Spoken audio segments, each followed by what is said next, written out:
Тази седмица в София бяха дарени 17 автомобила на представители на въоръжените сили на Украйна. Дарението е от представители на Легион Свобода за Русия. Това е организация на руснаци, която се бори срещу режима на Путин.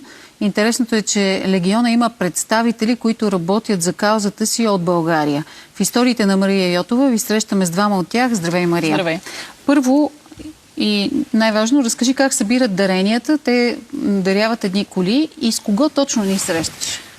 Това и друг път е правено и друг път коли от България са заминавали за фронта в Украйна. Сега, както казах, 17 коли заминаха натам. Парите се събират с дарения от руснаци, които живеят в България и са срещу войната в Украйна и Путин. В репортажа си говоря с част от украинските военни, които дойдоха тук, за да карат колите до там. Пътя е доста дълъг. Част от тях са доброволци, част от тях са професионални военни. Едното момче след училище веднага започва да воюва. Има и един бесарабски българин, който за първи път идва в прародината си по този повод. Двамата, за които говориш, руснаци, всъщност са изключително интересни.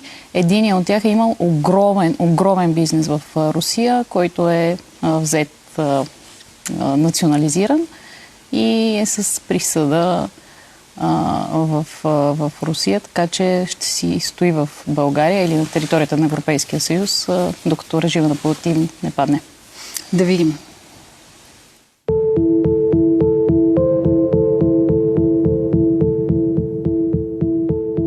От 2 месеца съм командир на щабния транспортен взвод. Преди това бях ротен старши медик. Занимавах се с евакуирането на ранени и друга такава дейност.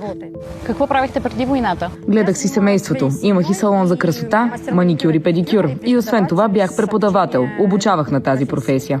Това е много странна житейска промяна. Да, войната много рязко промени всичко, защото веднага, щом започна, мъжът ми отида на фронта. А аз бях доброволец, заех се с доброволческа дейност.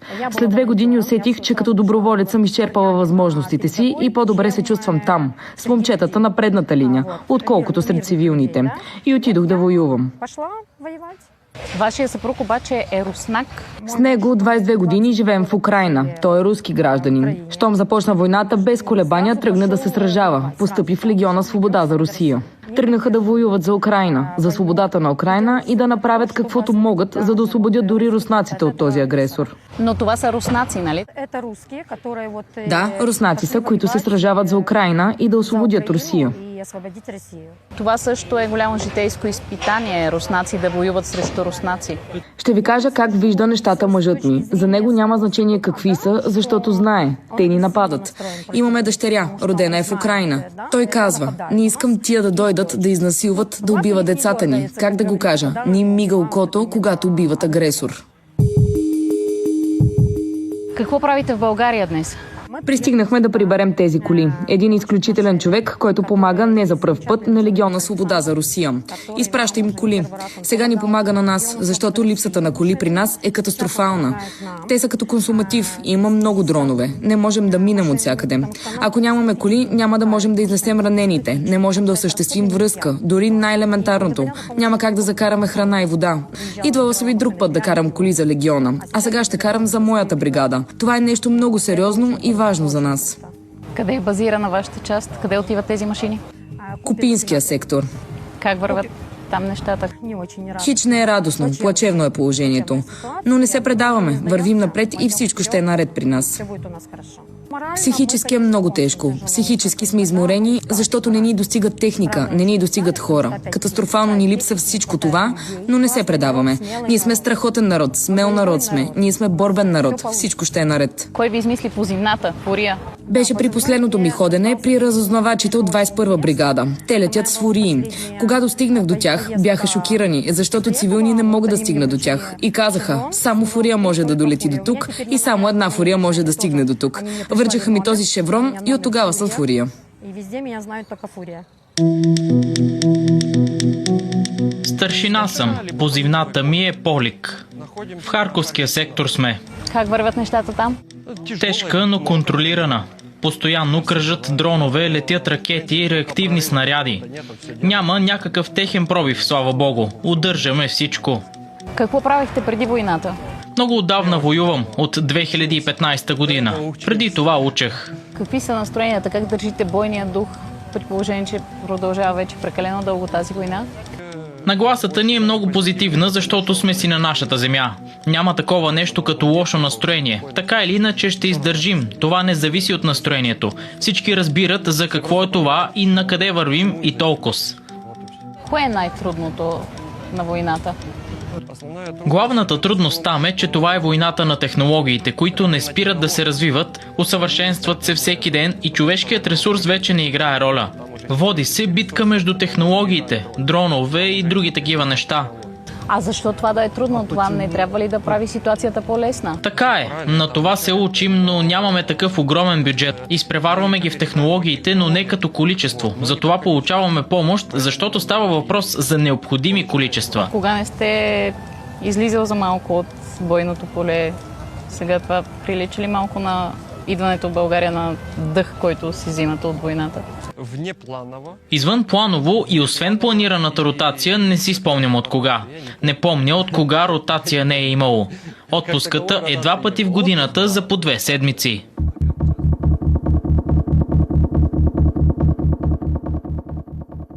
Аз съм Сергей, доброволец съм в армията. През 23-та година започнах да воювам. Сражавах се 2 години. Получих черепно раняване, ударени 120 мм мина, пряко попадение в блиндажа. Слава Богу, каската ме спаси, беше ми пробит черепа. Лежах в реанимацията, 1 месец бях в кома. 2 пъти бях в клинична смърт. След това имах рехабилитация. Уволних се от армията и сега си стоя вкъщи. По принцип нещата са нормални. Жив съм. Знам, че има начин, по който, когато по станцията кажат 200, това означава, че човека е починал и трябва да се излози. Вие сте бил 300, т.е. човек, който има нужда от помощ. Може ли да го обясните това? Да, има 300 тежки и 300 леки. 300 леки са тези с незначителни рани. Аз бях от тежките 300, защото трябваше да ме изнасят. А 200, това са загиналите. Има и 500, това са безследно изчезналите. Тоест хората се молят да са 300. Да, молим се да сме поне 300. Поне 300. Какво правихте преди войната? Работех в селското стопанство. Какво ще правиш сега? Не можеш да се върнеш на фронта. Връщането в цивилния живот възможно ли е? Това тук е титаниева пластина. Карам на хапчета. Постоянно съм на рехабилитация. Не мога нищо да работя, защото не мога да стоя на слънце. През цялото време съм с шапка. Титаниевата пластина много се нагрява. Правите ли планове за живота или всички планове са до края на войната? До края на войната. Дори не знам на какво мога да се надявам. Всички, разбира се надяваме да приключи войната. Пък тогава ще мислим какво ще се прави.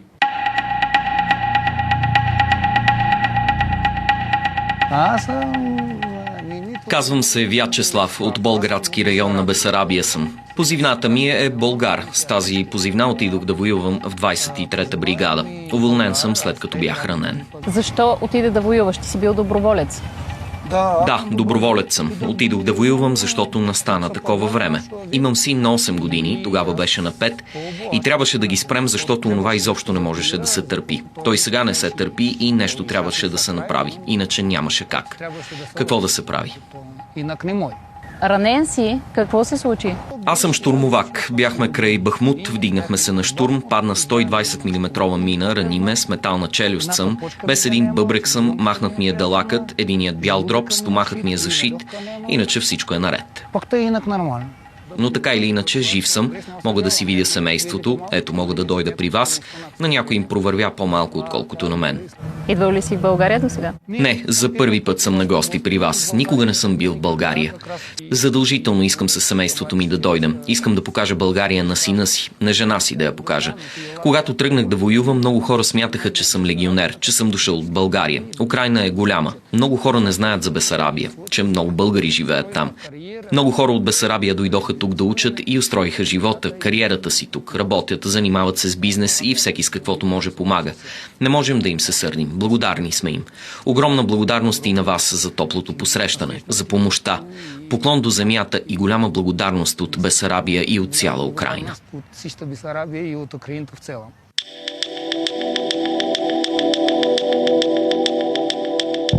Казвам се Ангел Пилев. От София съм. Пастор съм на Евангелска църква. От началото на войната помагаме нон-стоп. Имам 24 мисии на терен, плюс много мисии с изпращане на лекарства, вода за каховка, генератори, соларни станции. След 10 на ден отново заминавам с хуманитарна помощ. Защо го правите това? Защото не искаме руския мир да дойде тук. По-добре там украинците да го спят, отколкото да дойдат тук и се наложи ние да ги спираме. Всички нормални хора в Европа, всички здравомислещи хора в Европа точно това правят. Помагат на Украина, за да спрат руското зло. Сега тук каква беше вашата част от работата покрай това събитие? Моята част най-вече да координирам, да гледам да няма и провокатори. За мен е особено задоволство да видя руснаци, които живеят в България вече много години, интегрирали се.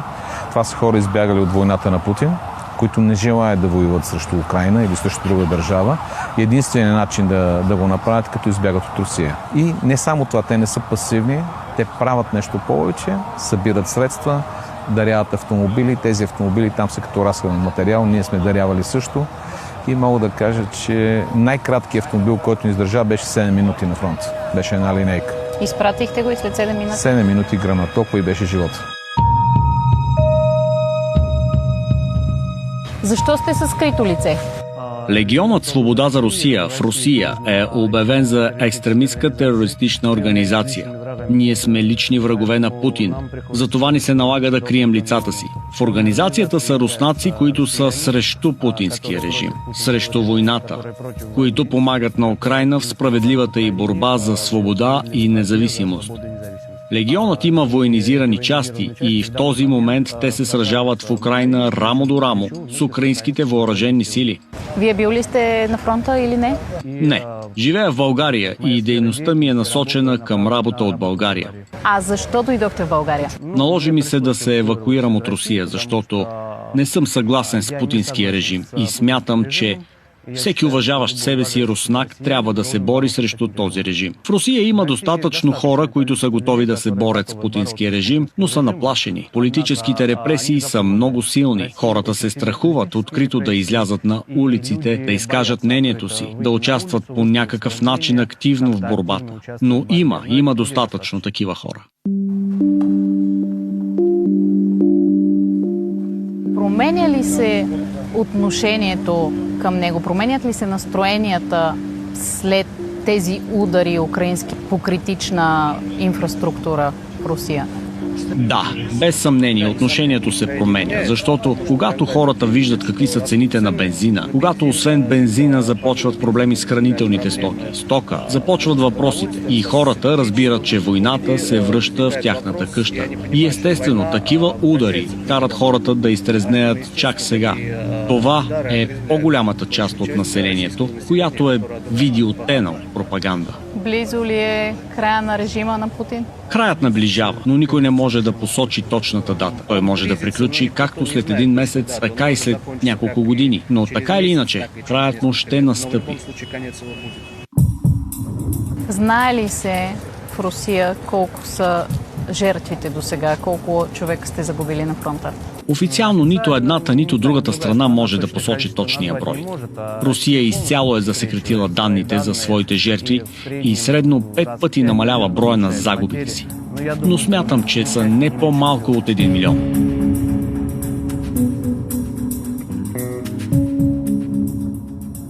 Какво можете да ми разкажете за вас, което не ви застрашава?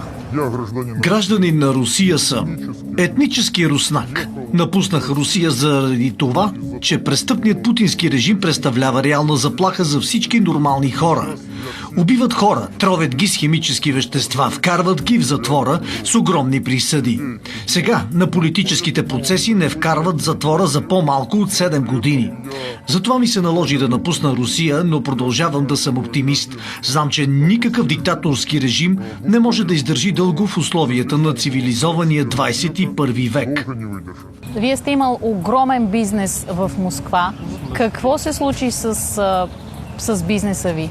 Да, имах бизнес и го загубих.